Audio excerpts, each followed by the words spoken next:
Welcome to The Explainer. I am absolutely thrilled to guide you through a fascinating breakdown of how researchers are finally solving one of the absolute biggest hurdles in modern robotics. If you've been following the artificial intelligence space recently, you know we're living in a golden age of digital AI. But when it comes to the physical world, totally different story. Things are moving at a vastly different speed. Today, we're going to look at some incredible new research that aims to completely shatter the data scarcity era in robotics. Let's kick things off with a bit of a provocative question. Why is it that a digital AI can, write a brilliant symphony, draft flawless code, or generate jaw-dropping art in literally seconds, but a multi-million-dollar physical robot completely fumbles a mug if it's placed just 2 inches to the left of where it expected? It's kind of a crazy paradox that has frustrated engineers for years. The digital brain is a total genius, but the physical body? Oh, it's pretty clumsy. And the answer, as we're going to see, really boils down to how these systems experience the world and, crucially, the data they use to learn about it. Okay, so here's our roadmap for today's explainer. We'll be covering 1. The robot data bottleneck.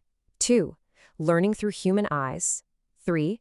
Extracting 3D trajectories. 4. The viewpoint shift problem. 5.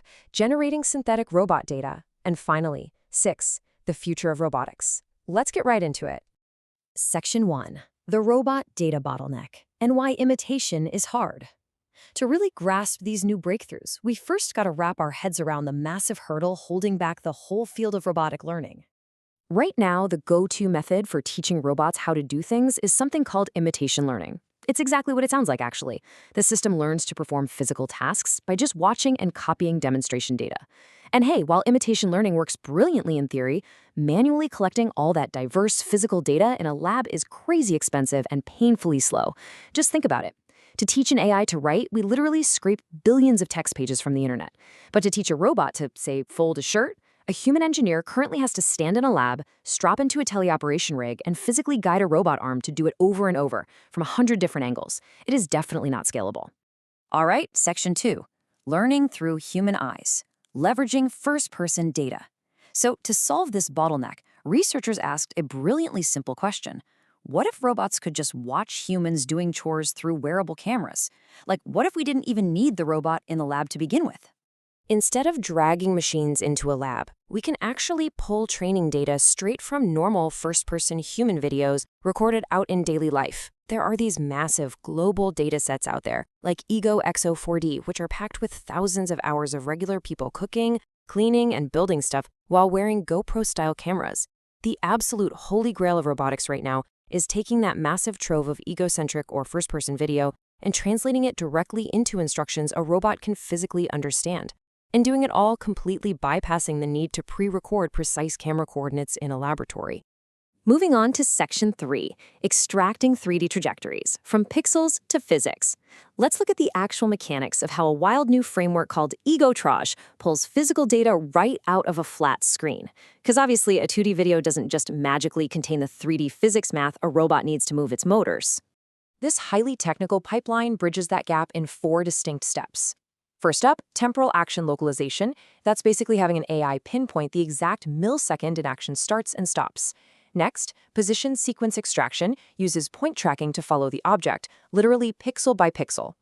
Third, trajectory projection takes those flat 2D pixels and essentially pushes them out into a strict 3D space. And finally, rotation sequence extraction figures out exactly how the object twists and turns. It's essentially reverse engineering real-world physics straight from a flat video. Just to give you an idea of the massive impact here, this extraction method successfully pulled 28,497 6 degrees of freedom trajectories. That means exact mathematical data on moving up, down, left, right, forward, backward, and rotating. And it did all of this without a single manual lab recording. No way, right? It's a staggering amount of data and a complete paradigm shift. We're going from painstakingly recording a few hundred robot motions over weeks to generating tens of thousands of hyper-precise physical trajectories just by letting algorithms binge-watch human tape. Now for Section 4, the viewpoint shift problem, when a small nudge breaks the system. Because look, even with all this incredible data, robots still have a glaring, frustrating weakness when deployed in the real world. The core issue really comes down to the difference between third-person and egocentric viewpoints. So in a standard third-person setup, if the camera moves, the robot's base stays put, meaning the physical math to grab an object stays exactly the same. But in an egocentric view, where the camera is quite literally mounted on the robot's head, moving the robot's base shifts both what the camera sees and the physical coordinate frame for the robot's arm at the exact same time. Think of an egocentric shift like wearing a VR headset that suddenly glitches a couple inches to the left. Even if your brain knows where the coffee cup is on the table, your hand-eye coordination would instantly fail because your visual field and physical field are mismatched. This is exactly why a multi-million-dollar robot completely crashes if it's bumped just an inch out of place. Which brings us to Section 5, Generating Synthetic Robot Data, the Ego Demo Gen Breakthrough. Let's talk about this massive framework that actually synthesizes completely new data from just a single demonstration, effectively teaching the robot how to handle those glitchy blind spots. So Ego Demo Gen uses a really clever dual-pronged approach. If you want to teach a robot to handle a shifted viewpoint, you basically have to show it what that shift looks like and how to physically adapt to it.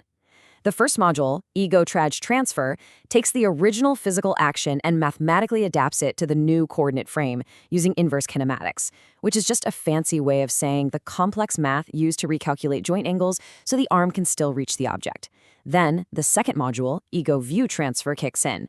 It uses a super sophisticated AI video diffusion model to take the background scene, shift the perspective, and seamlessly drop in a rendered, photorealistic video of the robot arm executing that newly calculated trajectory. But you might be wondering, how on earth do you train an AI video model to realistically synthesize camera angles it's never actually seen before? Well, I totally marvel at the cleverness here. They use a technique called double reprojection. It's brilliant. The system takes a source video, randomly distorts and shifts the viewpoint away, and then mathematically shifts it right back to the original angle. This double shift creates glitches, stretching, missing pixels, all sorts of artifacts. And then, the AI is forced to learn how to clean up and repair those glitches so it matches the crisp original video. It's a self-supervised strategy that lets the video generation model train itself to understand 3D space without ever needing actual multi-viewpoint camera recordings in the real world. And the best part? The data proves it absolutely works on real-world, multi-million-dollar physical platforms like the mobile Aloha robot. The researchers compared a baseline policy against one augmented with synthetic data from Ego Demo Gen. Just look at these numbers. On standard viewpoints, success jumped from 60 to 76%. But the real jaw-dropper is on novel viewpoints, meaning the robot was placed at a totally weird angle it had never actually been trained on in real life. The baseline completely bombed, succeeding only 37% of the time. But the augmented model, it hit 60%.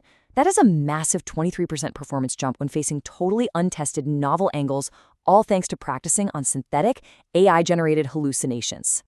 All right, final section, Section 6, the future of robotics, ending the data scarcity era.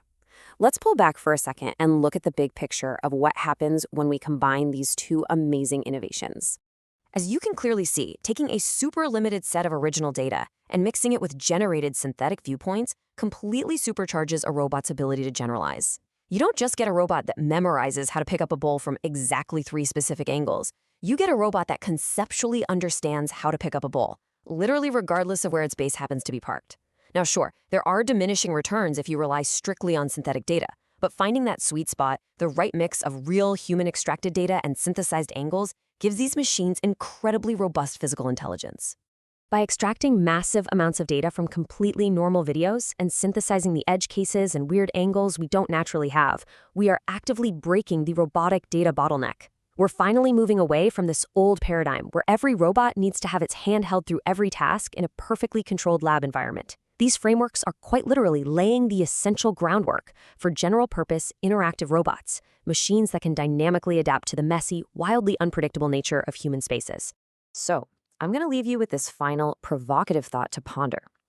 If we can extract strict mathematical physics from flat 2D pixels, and we can train AI to seamlessly hallucinate any missing camera angles, are we fast approaching a future where a robot learns to cook, clean, and organize your house simply by binge-watching millions of hours of first-person YouTube videos?